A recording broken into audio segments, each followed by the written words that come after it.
Nous sommes prêts. Bonjour à tous, bienvenue à ce direct live de l'orientation. Aujourd'hui, on va s'intéresser aux études en architecture. Considérée comme un métier noble depuis l'Antiquité, l'architecture a même fait partie des disciplines olympiques entre 1912 et 1948, puisqu'on décernait des médailles et un titre de champion olympique aux urbanistes qui avaient conçu des stades ou des gymnases. Alors depuis, cette compétition d'art a disparu pour laisser place uniquement au sport, mais l'architecture séduit toujours autant.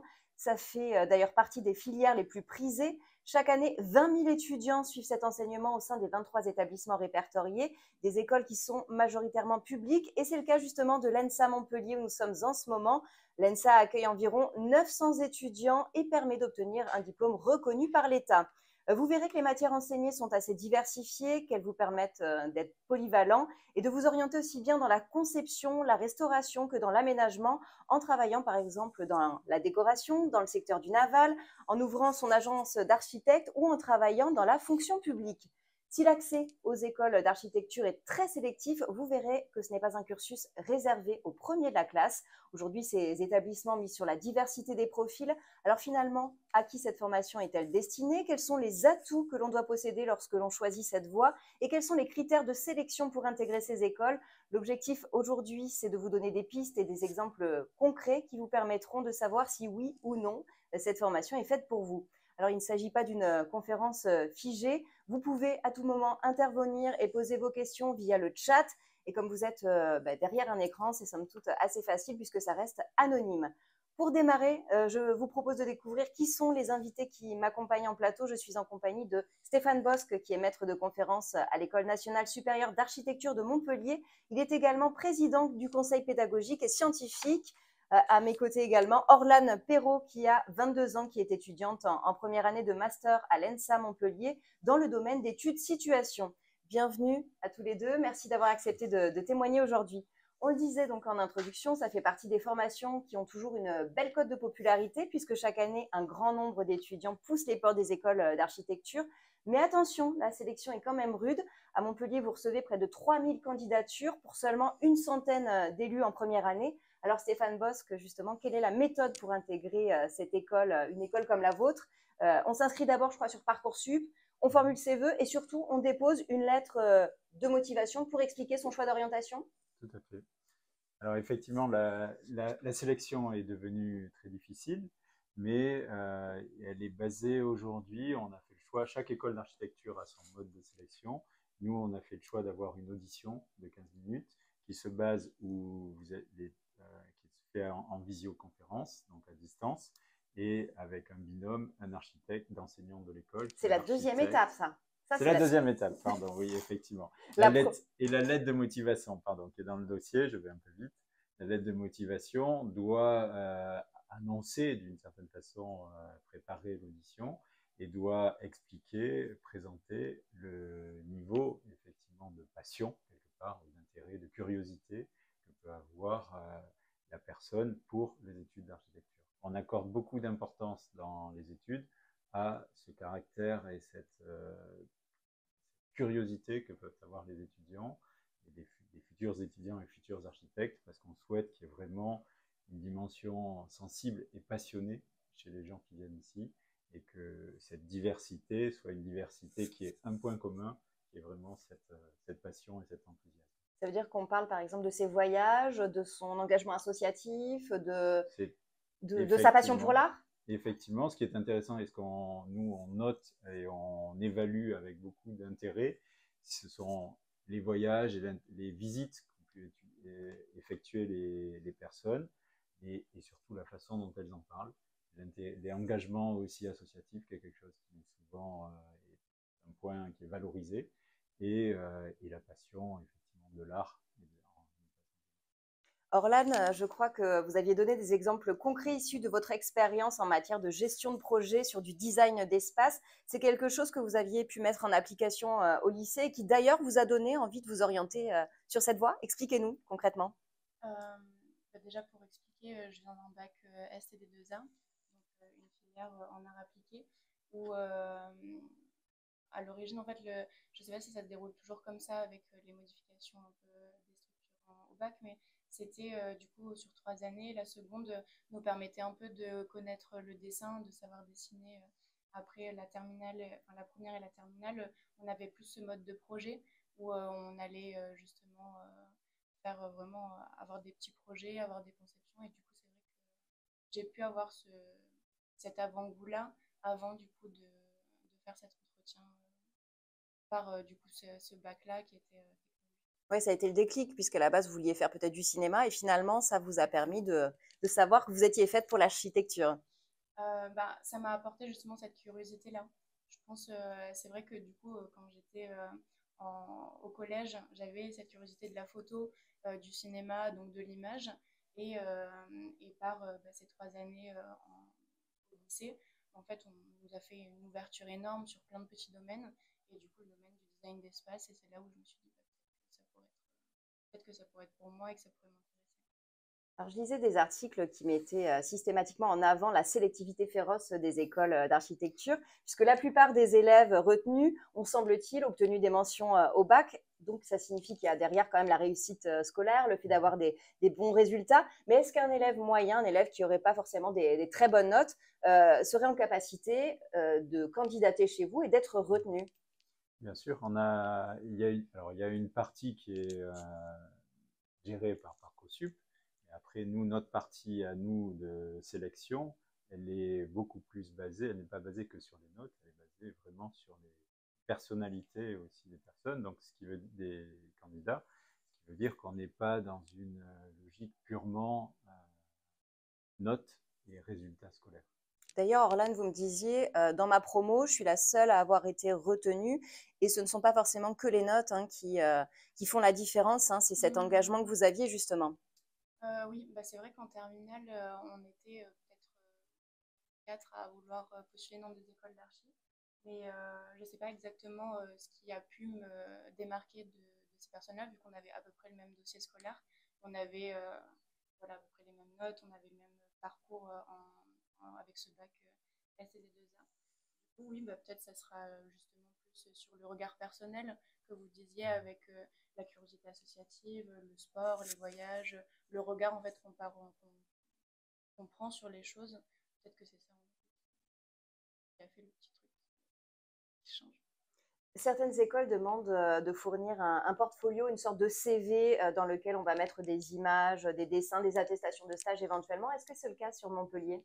À Montpellier, on demande essentiellement la lettre de motivation, qui est un document vraiment qui exprime la motivation et qui doit être une base, une préparation pour l'audition.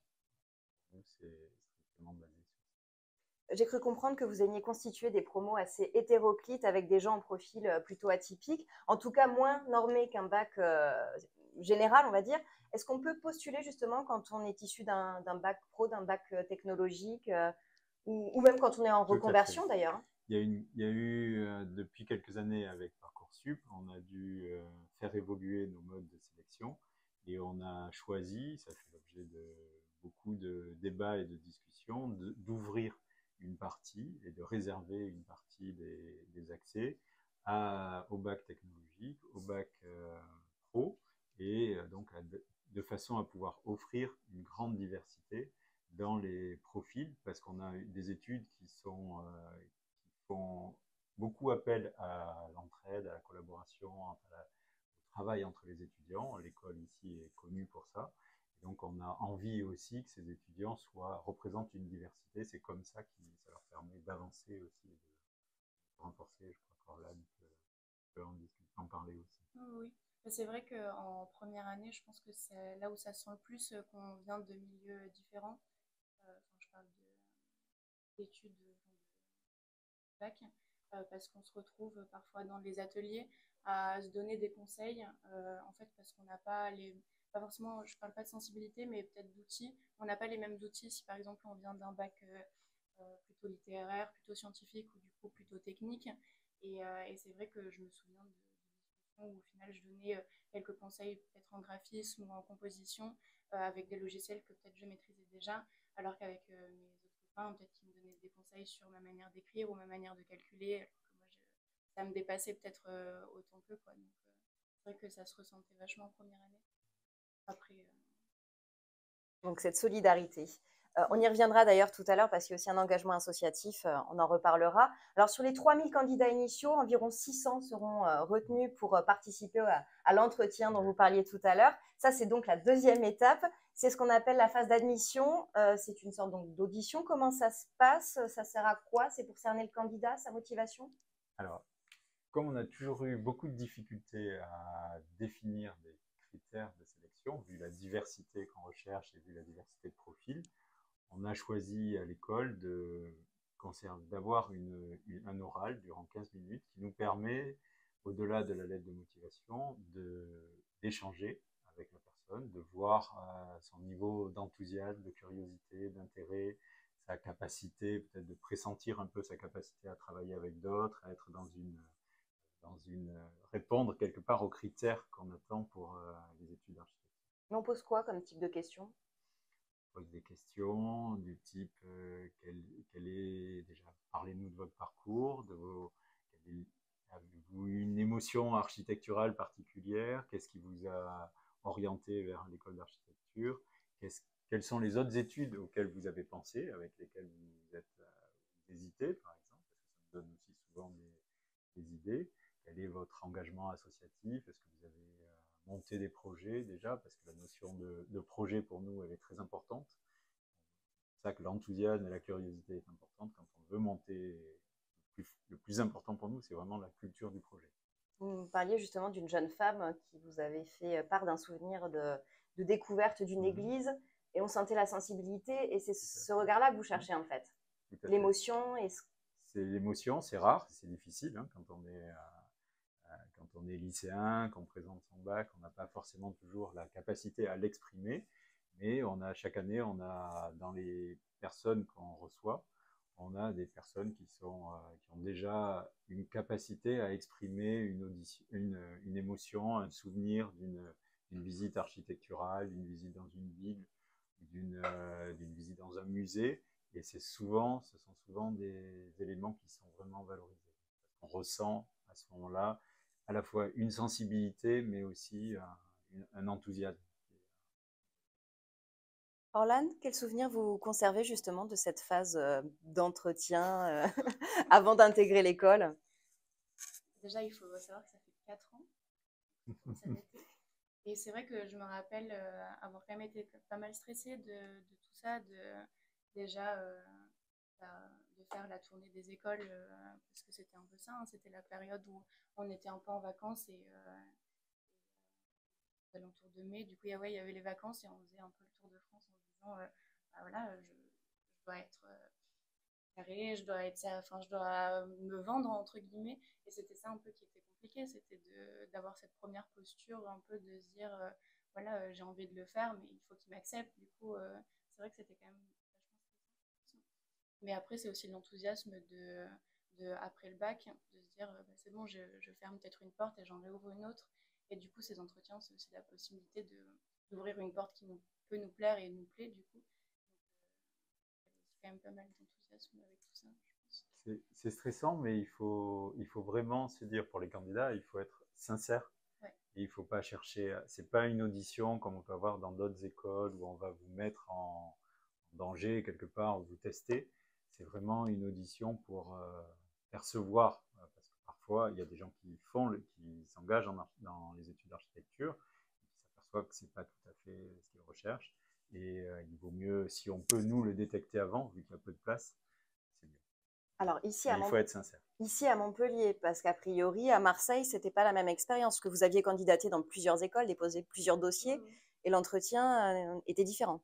C'était pas les mêmes techniques d'entretien, parce que c'est vrai que à Montpellier, du coup, il y avait les deux personnes avec qui on discutait, donc on était 3 autour d'une table, et c'était justement un peu sur ma personnalité, sur mes envies, sur mes attraits, alors qu'à Marseille, c'était 3 ou 4 personnes autour d'une table, et il y avait des différentes images, j'en choisissais une ou deux, et après je devais le décrire, et aussi j'étais un peu tombée des nues parce que je me dis qu'est-ce que je dois parler, est-ce que je vois de la mer, du coup je dois parler du fait que j'ai vécu mon enfance au bord de l'eau, ou est-ce que justement je dois essayer de trouver des références d'architecture, enfin c'était vraiment c'était un peu déstabilisant, mais peut-être que c'est aussi une technique de voilà, les premiers mots qu'on sort, c'est aussi les plus sincères. Du coup, c'est aussi, je sais pas trop qu'est-ce qui s'est passé pour ils aient choisi ce mode d'entretien, mais je pense que c'était aussi une manière de mieux nous connaître pour voir comment on parlait des choses, comment on arrivait à décrire ce qu'on voyait. C'était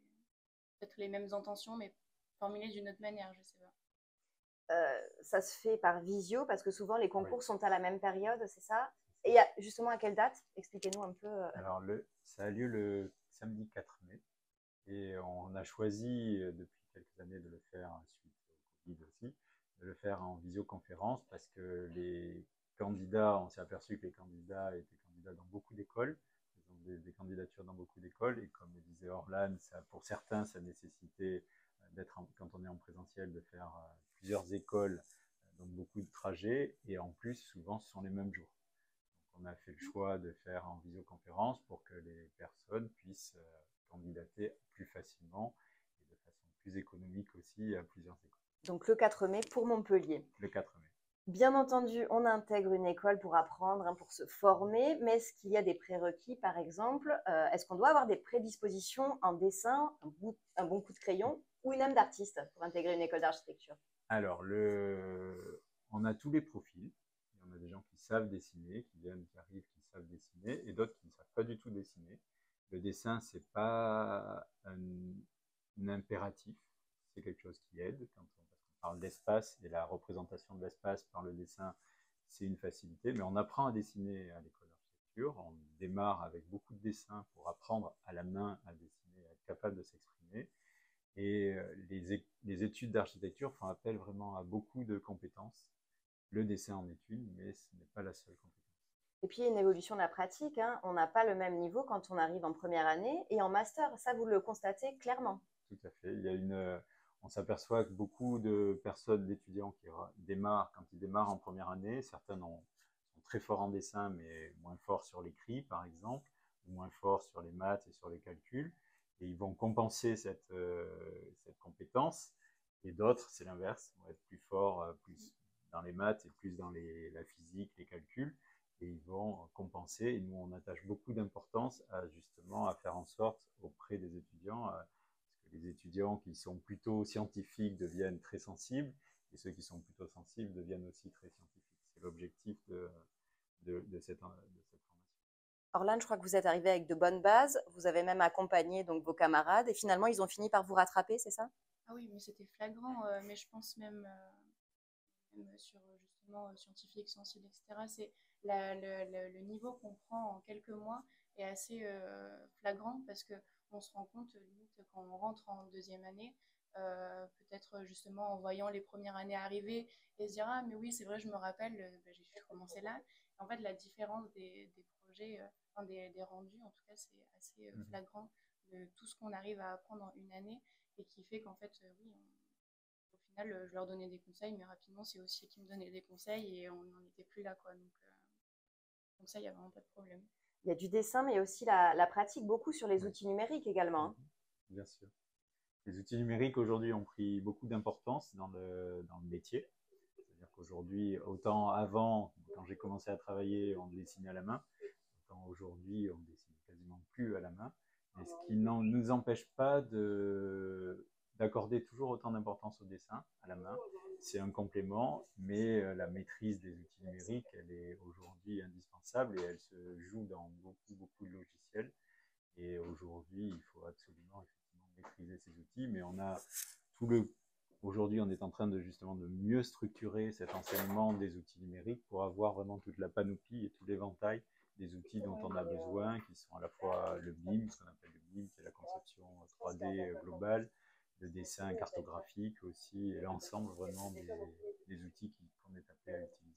Alors, on le disait, on n'a pas besoin d'être un excellent dessinateur. En revanche, Stéphane Bosque, j'imagine qu'il faut être minutieux puisque les étudiants auront des maquettes, donc ça impose une certaine précision. Je vous propose de nous montrer des résultats de production d'étudiants. Précisez-nous de quoi il s'agit et puis à quelle année ou quel niveau ça correspond peut-être. Alors, pour vous donner une idée, si on la voit très bien. On le voit normalement ici. Alors, le travail en maquette, c'est un travail qui est souvent ce qui impressionne le plus quand on ne l'a jamais fait. mais c'est aussi quand on le fait, ce qui impressionne le plus encore, parce qu'on se dit, waouh, on est capable de faire ça.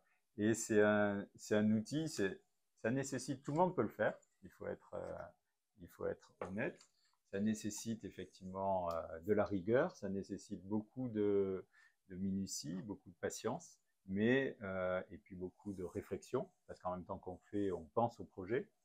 On a ici un atelier maquette à l'école que vous pourrez visiter, que les candidats pourront visiter lors des journées portes ouvertes, qui est aujourd'hui, on ne fait plus des maquettes comme on faisait avant, juste avec le cutter. Aujourd'hui, il y a beaucoup d'outils qui sont mis à la disposition des étudiants et le travail en maquette a évolué.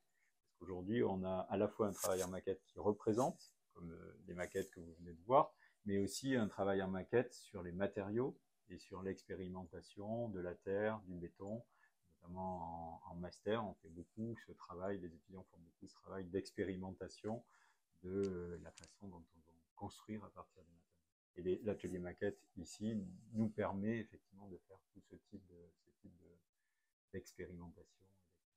Vous souhaitez ajouter quelque chose, Orlane, sur cet aspect?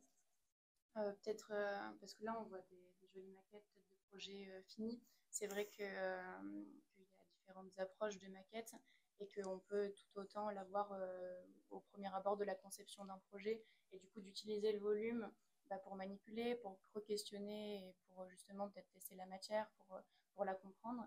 Et après, on va avoir justement des maquettes très minutieuses qui vont aller dans le détail pour comprendre plutôt l'ambiance du projet et pour le présenter d'une manière assez finale, même si le projet n'est jamais commencé. Celles qu'on vient de montrer, elles correspondent à un travail d'étudiant de quelle année ou de quel niveau? Première année. Première année, pour les deux. Celle-là, je ne sais pas.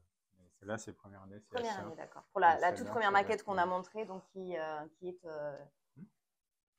Quel est le nom? C'est quoi? C'est une cabane? C'est une cabane. Ouais. En première année, on a souvent cet exercice de la cabane, de l'habitat un peu minimum, de la première architecture quelque part auquel on peut être confronté. Alors justement, quel est le contenu pédagogique puisque la formation, elle va durer 5 ans, on démarre par une licence. Quelles sont les matières que vous allez enseigner, et notamment la première année?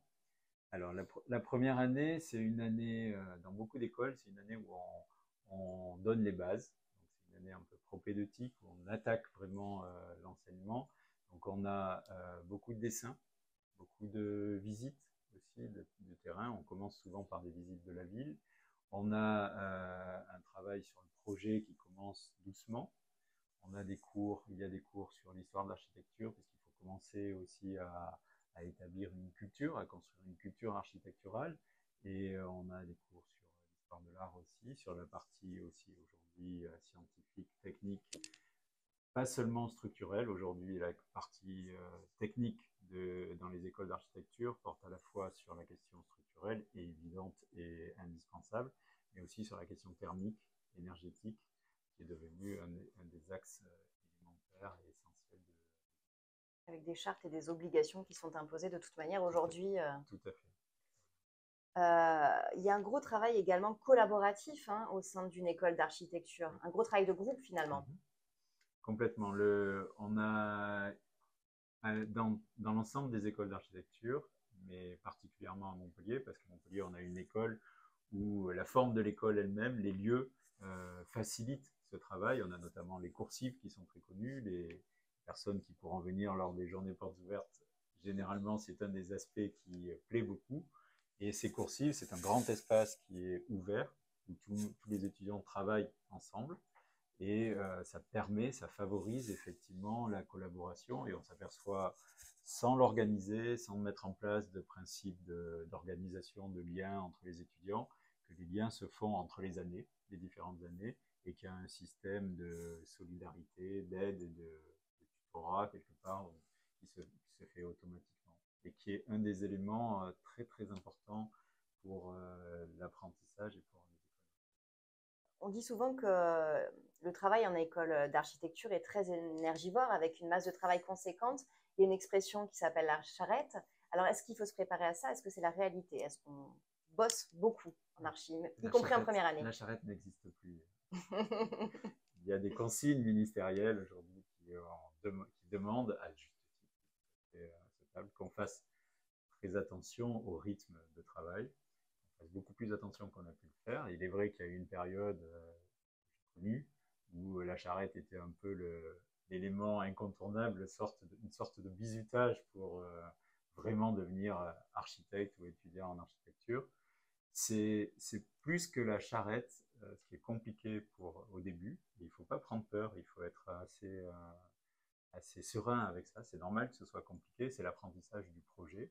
On est dans des études qui forment à la maîtrise et à la conception architecturale, donc au projet. Et c'est une compétence qui est compliquée à acquérir. Donc, parce c'est une synthèse de différentes compétences et qu'on met du temps à rentrer dedans. Et c'est pour ça qu'au début, on est charrette. Donc après, souvent, on le reste parce qu'on veut toujours faire au mieux. Donc, on va pousser, faire jusqu'au bout son travail. Mais il ne faut pas avoir peur, il ne faut pas paniquer au début. Alors là, tu peux peut-être en attester. C'est lourd le travail au début, notamment quand on arrive en première année. Déjà, c'est dense parce qu'en effet, sans parler forcément du projet, donc du studio, donc vraiment de cette matière où on fait projet avec notre groupe, on a justement toute la culture architecturale, toutes les mathématiques, la géométrie qui vient. Et du coup, c'est vrai que c'est une année hyper dense où au final, on est tellement curieux et c'est tellement un nouveau monde qui s'ouvre à nous qu'on a cette tendance-là à vouloir tout connaître et vraiment cette gourmandise-là. Et après, c'est vrai qu'au niveau vraiment du studio, donc du projet, je pense en première année, déjà on ne sait pas forcément gérer notre temps, on ne sait pas forcément ce qui est pertinent de faire. Du coup, on a tendance à déjà s'éparpiller. Et c'est vrai que là aussi, c'est bien justement des lieux comme les coursives, où il y a ce côté intergénérationnel qui permet aussi aux plus grands de venir parfois nous rassurer, nous dire que c'est pas grave, nous dire comment faire pour peut-être déjà être plus efficace, ou se dire peut-être là c'est bon, t'en as fait assez, peut-être arrête-toi. Enfin, il y a déjà ce côté-là. Et c'est vrai que c'est dur de s'arrêter sur un projet qu'on a envie. Voilà, nos premiers projets, on a envie de les aboutir, on a envie que ça soit parfait. Et parfois, c'est dur d'avoir ce premier face à face où il y a des professeurs qui vont voir, voilà, peut-être avoir critiqué quelque chose. Et c'est vrai que toute cette approche-là du projet, il est assez particulier. Et je pense qu'il y a bien une année où, en effet, on commence à voilà, se l'approprier, essayer de savoir comment faire, savoir comment réagir. Enfin, il y a vraiment plein de petites adaptations. On les apprend vite, mais parfois elles sont un peu. C'est pas facile. Donc le message est clair, vous sortez du lycée, le rythme sera différent, il faudra faire preuve d'autonomie, être méthodique aussi. Je ne sais pas si vous souhaitez compléter, parce que je vois qu'on a sinon une question qui vient d'arriver sur le chat, mais allez-y compléter sur ce plan-là, peut-être sur l'organisation du travail. Il faut être conscient alors il y a des études qui restent très scolaires en début. Les études d'architecture, c'est un changement très fort entre le lycée, la façon dont on travaille au lycée et la façon dont on va travailler dans l'école d'architecture, dans la formation, l'enseignement. Donc on est dans une rupture très forte, un changement très fort. Il faut vraiment essayer de s'intégrer dedans, de rentrer dedans, de s'adapter, de faire évoluer sa façon de travailler, sa méthode de travail, de faire preuve aussi de sensibilité, d'aller visiter, même si le temps est pas très élargi en première année, mais il faut surtout pas paniquer, il faut essayer voilà, de comprendre cette évolution. Alors nous avons une question de Luna. Peut-on intégrer l'école d'architecture après avoir passé une année en fac d'histoire de l'art, par exemple? Tout à fait. On favorise aussi des parcours qui sont pas forcément qui ne sont pas forcément des personnes qui sortent directement du bac. On aime bien aussi avoir dans les écoles des gens qui ont fait des études ailleurs, qui ont travaillé dans d'autres domaines même, et qui participent justement à cette diversité et ce caractère peut-être un peu atypique qu'on peut trouver parfois chez certains architectes. Donc, tout à fait. Je vous invite à faire comme Luna et à poser des questions via le chat. Vous en avez encore pour une petite demi-heure à peu près, donc n'hésitez pas à les formuler sur votre clavier. Alors, on parlait tout à l'heure de l'entraide entre étudiants. C'est l'un des atouts justement de l'ENSA, notamment grâce aux nombreuses associations qui existent. Je crois qu'il y en a 7 ou 8 sur Montpellier. Et vous, c'est ce qui vous a clairement incité à venir ici, puisque vous aviez postulé dans plusieurs écoles d'architecture, vous aviez été retenu dans plusieurs écoles, mais Montpellier, c'est clairement les associations, l'atmosphère qui régnait qui vous a donné envie de venir ici. Parlez-nous de ça. J'ai pas exactement la réponse, mais oui, je pense que ça a été en effet un énorme point. Et je pense que c'est là où aussi c'est important les journées portes ouvertes parce que les associations sont présentes dans cette journée pour faire visiter justement tous les terminales ou toutes personnes curieuses de voir l'école. Il y aura ces étudiants-là qui justement font découvrir l'école. Et c'est vrai que ça m'a beaucoup marqué, même si du coup ça fait 5 ans et que j'ai pas de clairs souvenirs. Vous êtes investi aujourd'hui, en tout cas, dans les associations. Voilà, je sais que ça m'avait vraiment donné cette envie j'imagine, vivre cette architecture et ces études-là à travers ce côté associatif, l'entraide et honnêtement le côté intergénérationnel aussi, d'avoir ce mélange justement de connaissances. Et en fait, dans une association, il y a des M2 aux premières années et c'est fou la richesse que ça crée au final dans un seul système. Nous avons une nouvelle question qui nous vient de Manon, qui nous demande si avec un bac ST2A, il est compliqué de s'adapter à la charge de travail plus qu'avec un bac général. Je ne pense pas que ce soit plus compliqué sans connaître très précisément la charge de travail qui existe en bac ST2A. Nous, on constate que les étudiants ils s'adaptent assez facilement, quelle que soit leur provenance. Et c'est pas tellement une question de type de bac, c'est plus une capacité d'adaptation de la personne et surtout de effectivement, pouvoir essayer de comprendre comment fonctionnent ces études et qu'est-ce qu'on attend d'eux. Constance nous demande également quelle spécialité on doit avoir pris au lycée pour intégrer une école d'architecture. C'est une bonne question. On a eu une réflexion l'an dernier, c'est pour ça que j'hésite, parce qu'il y avait eu une réflexion sur le type de spécialité qui était favorisée. Aujourd'hui, l'an dernier, on a choisi justement d'ouvrir à toutes les spécialités. Toujours parce quand on s'est posé la question, on s'est aperçu qu'on avait besoin d'une diversité, que finalement, on ne pouvait pas restreindre à quelques spécialités. Alors justement, Anna a une spécialité, Ida au lycée. Est-ce qu'elle est valorisante pour entrer en école d'architecture, celle-ci? C'est l'histoire de l'art. C'est l'histoire de l'art, d'accord. Donc l'histoire de l'art est effectivement une spécialité. Pourquoi c'est une spécialité qui est intéressante, même si on ne privilégie pas une spécialité par rapport à d'autres, c'est que ça permet d'avoir déjà une culture artistique. Et lors de l'audition, c'est quelque chose qui peut rentrer en compte et qui peut appuyer une candidature. En parlant de la candidature, justement, est-ce que le fait d'avoir fait une année d'études dans un autre domaine, ça peut favoriser? Tout à fait. On est, comme je le disais tout à l'heure, en recherche une diversité. Donc le fait d'avoir étudié dans d'autres cursus, c'est quelque chose qui est toujours intéressant. Et on va pas. C'est un élément qui va rentrer en compte puisque ça donne un caractère un peu différent aussi de l'ensemble, peut-être d'un futur étudiant qui arrive de Parcoursup et du bac, d'une filière générale. Donc on valorise ces parcours. Encore une fois, on les met en parallèle avec l'enthousiasme qu'on peut déceler chez le candidat. Et puis c'est une formation qui permet de voyager puisqu'on peut partir étudier à l'étranger, notamment grâce à des conventions. Il y en a à peu près, je crois, une vingtaine de pays qui sont associés à l'école d'architecture de Montpellier. Et puis aussi, ce qu'on appelle l'année de césure, c'est ce que vous avez choisi, vous, Orlane. Parlez-nous de cette année de césure. En quoi ça consiste concrètement? C'est à Montpellier en tout cas, c'est entre la licence et le master. Donc ça va se loger entre.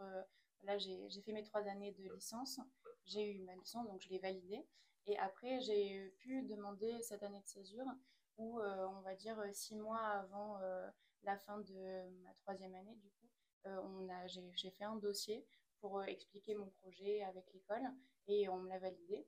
Et en fait, ça m'a permis de continuer mes études. Donc, j'ai une année validée par l'école. Donc, je suis restée étudiante, j'ai continué à recevoir des bourses. Voilà, la sphère, elle était encore présente. Mais par contre, j'ai pu apprendre en dehors des murs de l'école. Donc, j'étais pas présente à l'école. Et j'ai pu partir. Là, je suis partie à Paris pour faire un stage long en entreprise. Parce que voilà, j'avais envie de connaître ce monde-là. mais plus longtemps parce que c'est vrai qu'on a des stages, mais là j'avais fait un stage long, 5-6 mois à peu près. Après, j'ai pu faire un séminaire. Ça aussi, c'était une autre expérience pédagogique que l'école, voilà, que rester à l'école me permettait pas. Du coup, j'ai pu le faire.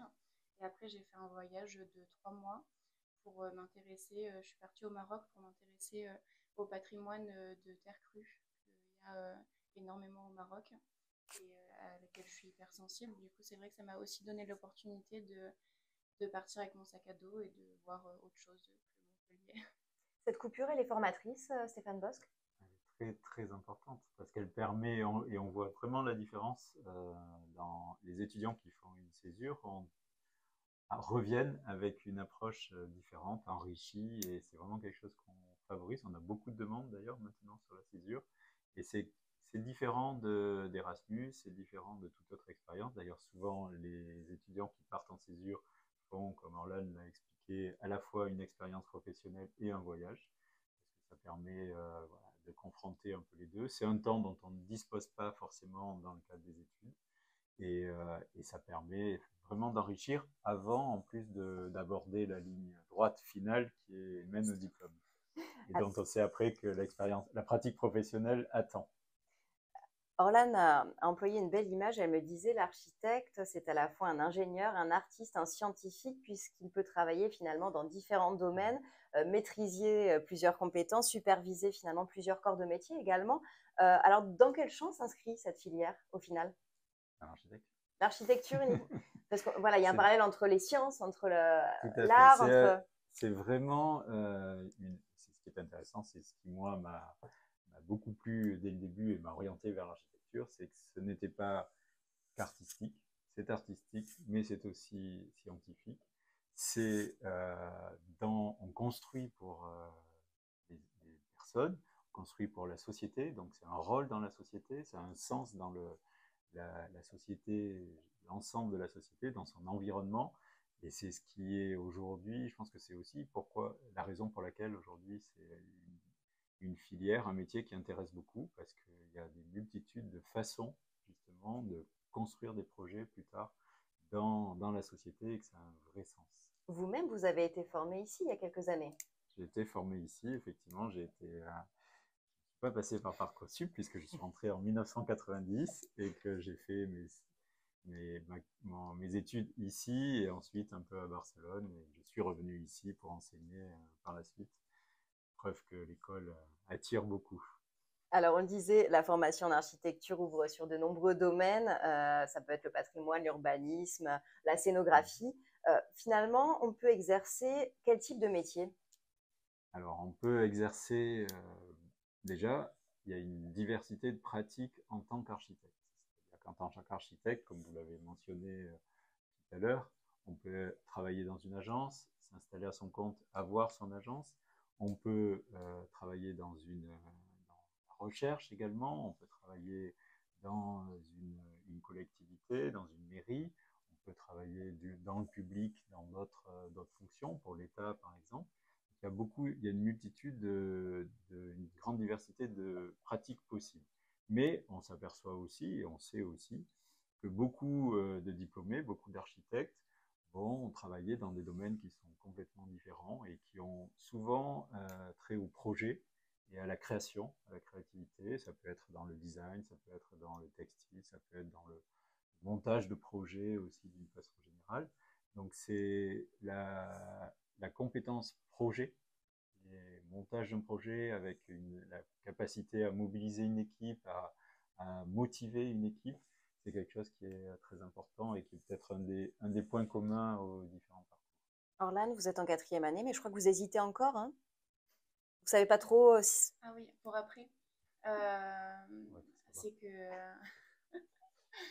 que c'est vrai qu'avec cette curiosité-là qu'on témoignait dès la première année, et je pense que c'est aussi pour ça que du coup on est rentré dans ces études-là, parfois c'est excessivement difficile en fait de se dire ah mais ça c'est super, et en fait on tourne la tête, on se dit ah mais ça aussi ça a l'air super, et du coup c'est vrai qu'à des moments c'est quand même vachement compliqué de déjà savoir ce qu'on veut en tant qu'adulte aussi, en tant que voilà, enfin en fait il y a tellement de choix et tellement de possibilités.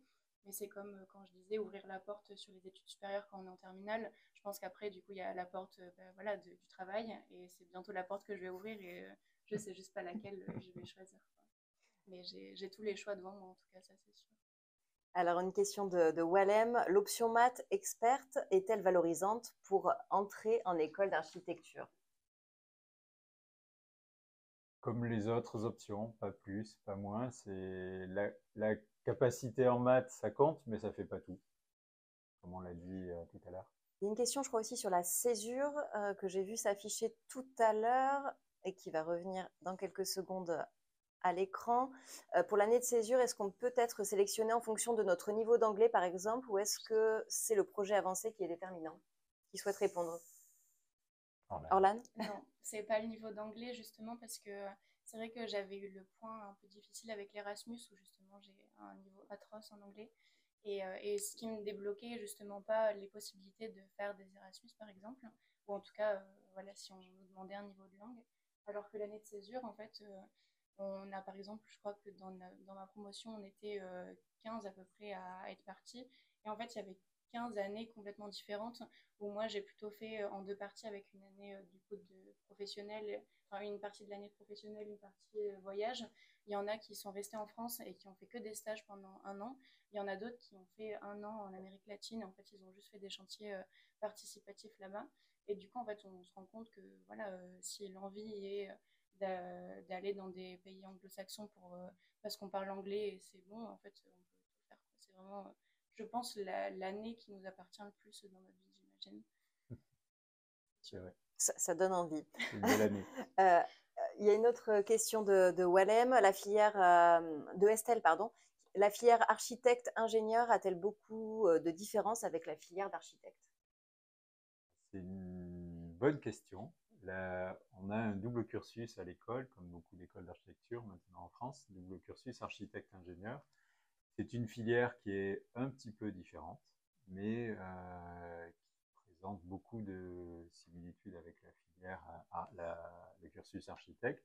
Les étudiants en double cursus font un temps à l'école d'architecture, un temps à l'école des mines d'Alès, et donc ils sont confrontés à deux environnements qui sont relativement différents, même s'il y a beaucoup de points communs. On travaille beaucoup avec l'école des mines pour arriver à faire en sorte que la cohérence soit la plus forte possible. Donc c'est un parcours qui est peut-être plus exigeant parce qu'il nécessite plus de temps, il nécessite aussi de s'adapter à deux environnements d'enseignement qui sont très différents. L'environnement de l'école d'architecture, du projet d'architecture qui est particulier et l'environnement d'une école d'ingénieur qui est assez différent, mais qui est extrêmement enrichissante et on a des parcours et des étudiants, des diplômés qui sont très très beaux profils Il m'avait semblé comprendre que c'était une profession qui avait mis du temps à se féminiser, que ça avait évolué depuis. Quels sont les effectifs justement au sein de l'ENSA Montpellier? Est-ce que vous confirmez cette règle d'une majorité de jeunes femmes? Tout dépend si vous parlez des étudiants ou des enseignants. Si on parle des étudiants, c'est très féminin. Si on parle des enseignants, c'est beaucoup moins féminin. Si on parle de la pratique professionnelle, c'est encore pas assez féminin, c'est clair. Mais il y a un gros effort qui est fait, il y a beaucoup d'évolution. Euh, c'est difficile, effectivement, pour une femme ensuite d'être, pas d'exercer en tant qu'architecte, mais d'être indépendante et d'avoir, Des si on est responsabilités? seul, d'avoir la possibilité de développer son activité seul. Mais il y en a de plus en plus, et en tout cas, c'est un travail qu'on fait. Et il ne faut surtout pas que ce soit un élément de recul pour les candidates pour l'école d'architecture. C'est pas du tout avoir peur de cette situation. Ça évolue beaucoup et ça évolue vite. Quel est le niveau d'intégration professionnelle des jeunes qui ont suivi une formation à l'ENSA Montpellier? Est-ce que vous avez des statistiques? Alors, on a des statistiques nationales qui sont très bons, montrent de très bons résultats. On s'aperçoit que dans les 3 ans, je crois qu'on est à 75 ou 80% d'emplois obtenus dans les 3 ans qui suivent le diplôme. Donc on a de très bons résultats et ça s'améliore au fur et à mesure. Et on fait aussi au sein des écoles, on fait un gros travail pour justement amorcer toute cette question de l'intégration professionnelle et même aider à choisir le parcours professionnel par la suite, le plus possible en amont dans les études et de donner effectivement le plus de choix possible aux futurs diplômés pour qu'ils puissent vraiment non seulement avoir un emploi, mais surtout avoir l'emploi ou l'activité qui leur correspond le plus. Alors, avant d'avoir cet emploi, il faut réussir à passer l'étape supérieure. Donc, par exemple, quand on intègre la première année, à passer en deuxième année, est-ce qu'il y a un taux d'échec? Quel est-il? Et est-ce qu'on a le droit de redoubler? Si oui, combien de fois? Alors, on a un temps maximum pour pouvoir réaliser effectivement les études. On a peu d'échecs, il y en a, mais on a peu d'échecs. C'est des études qui sont dures, mais on s'aperçoit qu'il y a une adaptation assez rapide des étudiants et qu'ils arrivent assez facilement à passer les années et à arriver au diplôme, même si la première année parfois est un peu déstabilisante. Mais on n'est pas, pardon, sur des filières, c'est pas comparable à d'autres filières où la première année est une année vraiment sanction. Beaucoup de filles nous sollicitent ce soir justement par leurs questions. Lina nous demande si par rapport à la lettre de motivation, vous auriez des conseils à donner pour la rédaction notamment. Pour la rédaction, il faut se dire qu'on a beaucoup de lettres de motivation, on reçoit beaucoup de lettres de motivation. Il faut éviter, je pense, il n'y a pas vraiment de règle, mais qu'il faut éviter le format peut-être un peu trop classique ou la rédaction un peu trop classique j'ai envie de faire architecte, d'être architecte pour telle et telle raison, mais d'être le plus sincère possible, le plus spontané possible et de démontrer qu'on a une curiosité, un intérêt, voire une passion déjà pour l'architecture. Vous aviez été aidé par votre maman, je crois, pour l'entretien, pour la lettre de motivation. Comment ça s'était passé pour vous? Vous l'aviez fait lire à quelqu'un avant de l'envoyer? Maman surtout conduisait pour nous faire le tour de France des écoles.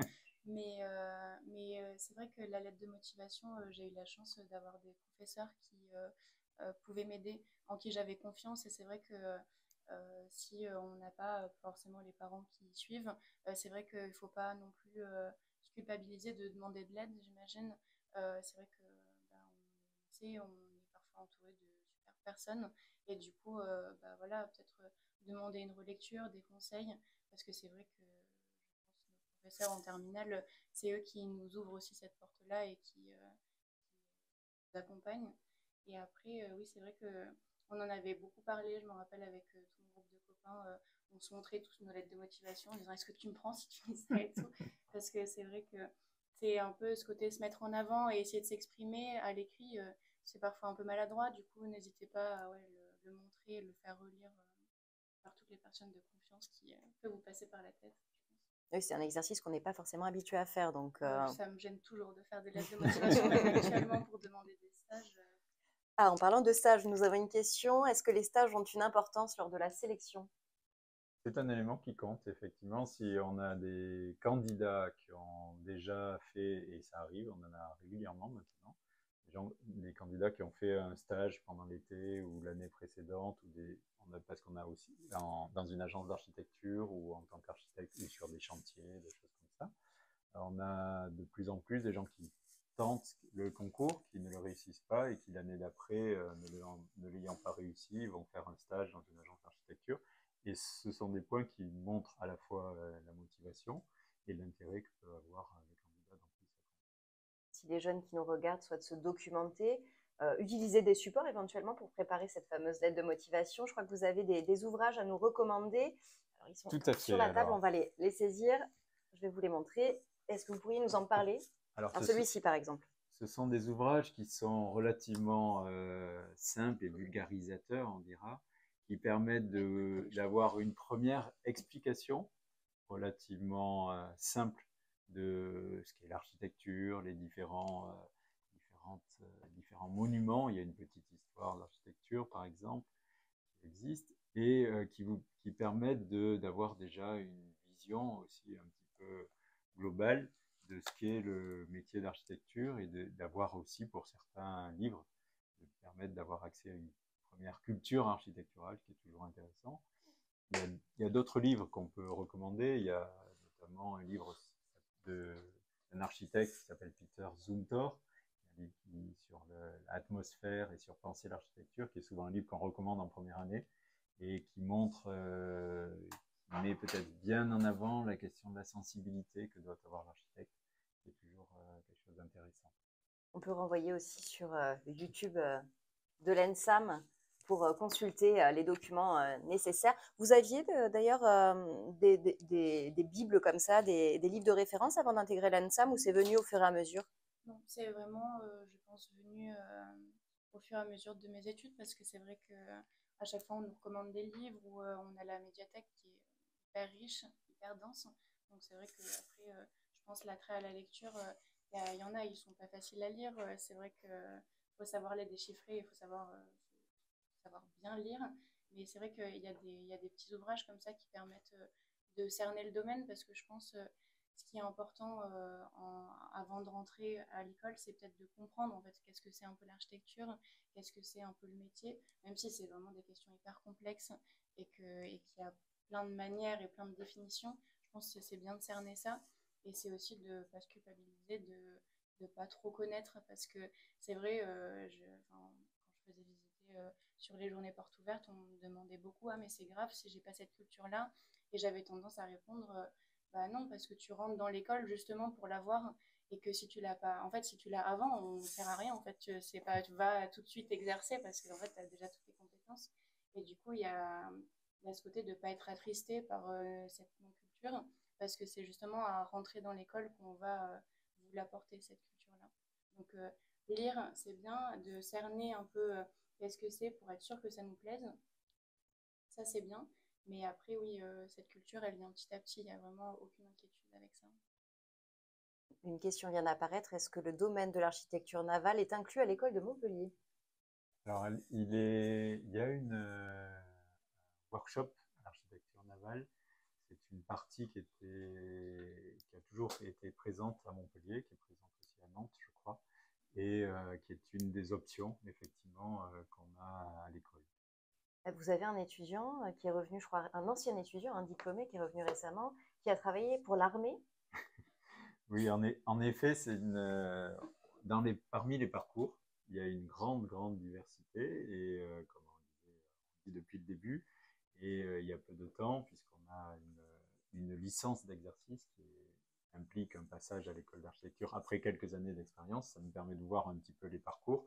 Et on a eu, il y a quelques temps, un étudiant qui a intégré l'armée en tant qu'architecte, donc qui est l'occasion de travailler à la fois sur des bâtiments patrimoniaux de grande qualité et extrêmement historiques, d'une grande valeur historique, mais aussi sur le dessin d'aménagement de camps sur des différentes scènes à l'étranger. Donc c'est assez intéressant, ça démontre la diversité qu'on peut avoir effectivement en termes de parcours. Alors cette diversité, on en apprendra peut-être plus lors des journées portes ouvertes. C'est le 27 janvier prochain. C'est l'occasion de rencontrer les enseignants, les associations. Comment ça se déroule? Alors l'école est ouverte, comme le nom l'indique, et ça permet de visiter effectivement les lieux et de rencontrer les enseignants, les étudiants, les associations qui sont présentes dans l'école. Et c'est une bonne façon de se rendre compte de l'atmosphère et de l'ambiance qu'il y a à l'école, parce qu'on en parle comme ça, mais en étant sur les lieux, on comprend mieux quand on parle de coursives, d'ateliers, on comprend mieux les associations quand on rencontre les étudiants qui portent ces associations, parce que c'est vraiment une grande richesse dans l'école.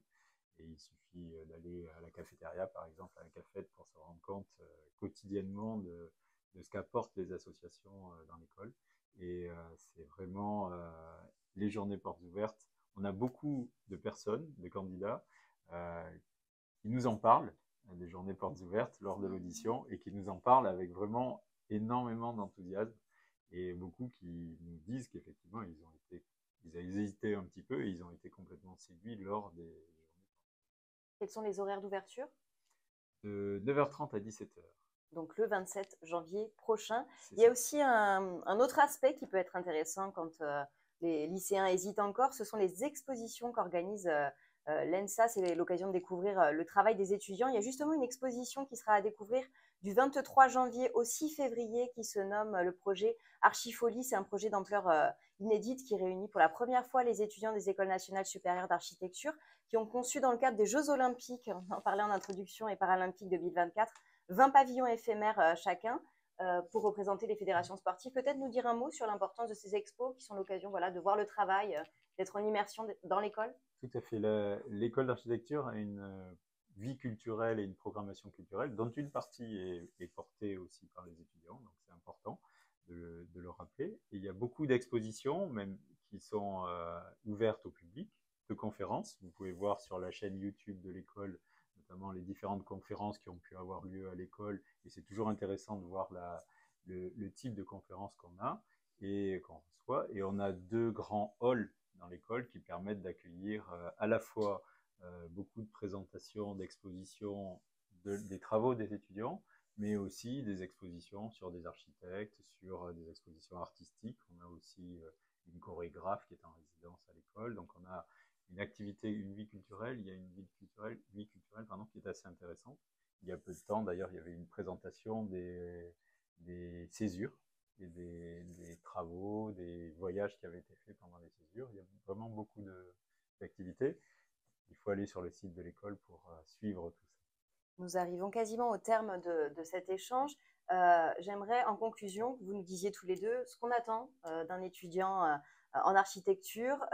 Et est-ce que c'est un métier passion, puisqu'on dit souvent qu'il faut avoir la vocation lorsqu'on choisit cette voie? C'est moi qui commence. Donc, on a combien de temps? Parce qu'on attend beaucoup de choses, en fait, des étudiants. On attend surtout d'avoir, et aujourd'hui c'est très important, des personnes qui vont plus tard, qui vont développer à la fois une grande rigueur dans leur métier, c'est très important, mais une grande créativité aussi, faire preuve d'une très très forte sensibilité.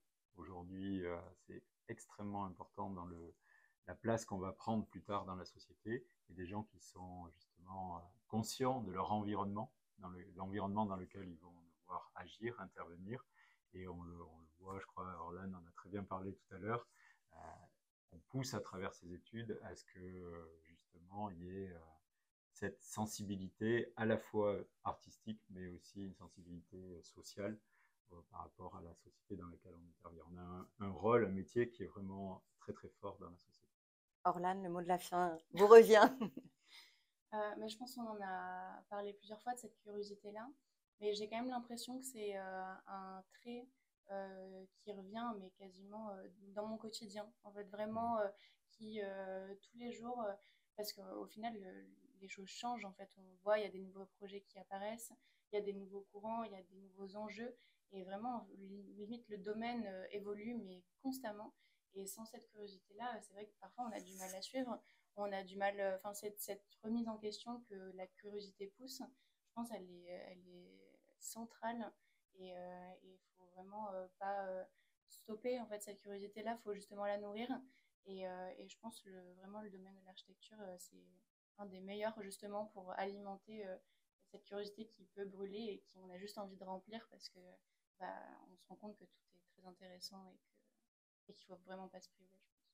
Avant de terminer, peut-être une dernière question qui vient tout juste d'arriver. Est-ce qu'après avoir fait une demande d'espace, il est possible de basculer sur une école d'architecture?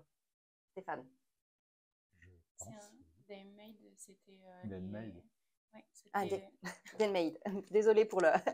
C'était, je crois, les MANA et les BTS qui avaient été mixés. Et du coup, je pense que oui, c'est complètement... Vous en avez eu des profils de ce type déjà? Oui, moi j'en connais. Enfin, c'est pour ça que je dis ça. Je connais quelques filles qui ont fait... On a beaucoup de profils. Donc, ouais, oui. qui avaient fait un DMMAID ou une année de BTS par exemple, et qui après étaient rentrées directement en deuxième année par contre. Enfin, c'était un truc un peu spécial, mais il ne faut pas hésiter à demander ça. Via Parcoursup ou via la validation d'acquis. Et c'est possible. On aura peut-être d'autres informations complémentaires en allant consulter le site aussi de l'ENSA. Je vous laisse peut-être nous le communiquer avant de terminer cette fois-ci. Montpellier.archi.fr. Si vous souhaitez en savoir davantage sur les études en architecture, je vous invite à participer à la conférence qui est programmée ce samedi matin, donc le 20 janvier à 10h30. C'est dans le cadre du salon de l'étudiant qui se tient en ce moment, le salon de l'enseignement supérieur, pardon, qui se tient en ce moment au Parc des Expositions à Pérols. Ça sera dans l'espace numéro 1. Autre opportunité, les journées portes ouvertes dont on a parlé tout à l'heure, les journées portes ouvertes de l'ENSA Montpellier. Elles se dérouleront donc le 27 janvier de 9h30 à 17h. Quoi qu'il en soit, il vous reste un peu de temps avant de finaliser votre projet d'orientation puisque les vœux sont à formuler sur la plateforme Parcoursup jusqu'au 14 mars. La date butoir pour compléter et valider votre dossier sur Parcoursup est quant à elle fixée au 3 avril. Voilà pour le calendrier. Enfin, si vous souhaitez revoir cette table ronde parce que vous l'avez prise en cours, que vous n'avez pas eu le temps de noter ou de comprendre tout ce qui s'était dit, sachez que ce direct live consacré aux études en architecture sera accessible en ligne via la plateforme Compass, COMPAS, et puis via la chaîne YouTube de l'école d'architecture l'ENSA Montpellier. Merci à tous les deux pour vos témoignages et vos explications. Merci à vous qui nous avez suivis en ligne. Merci pour vos questions et puis surtout bon courage dans la poursuite de vos démarches d'orientation.